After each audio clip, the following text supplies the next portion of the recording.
Hello there. Today we're going to have a listen to the Sex Pistols. We're going to listen to this, which is a box of singles that contain the recordings that comprise the Spunk album. So there's 6 singles from Spunk, and then there's a bonus one of even earlier material recorded at Denmark Street. I'm playing this because, to my mind, this is what the Sex Pistols were about. This is where they sound like they're ready to terrorise the music industry. I thought the official releases were far too orthodox. It disappointed me. They're great records in conventional terms, but there's a continuum of sound. They're no different sonically from, say, the New York Dolls. They're no different sonically from things that followed them, from U2, from Green Day, from Oasis. They sit very comfortably sound-wise. That comes with working with Roxy Music's producer, Chris Thomas. These demos are rawer, and they should have been the official releases, because these are the ones that would have fucked up the music industry good and proper. This is the seditious sound of the Sex Pistols, and we're going to play this.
So there we go. See, that's perfectly adequate, isn't it? That's all done very cheaply, in very little time, because the Pistols, for a young band, had worked very hard. They played a lot of gigs and they were more than capable of making really exciting records.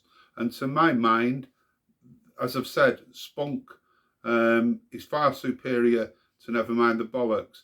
Nevermind the Bollocks has got all the power and polish, but Spunk has got energy. Right, thank you for joining me. Bye-bye.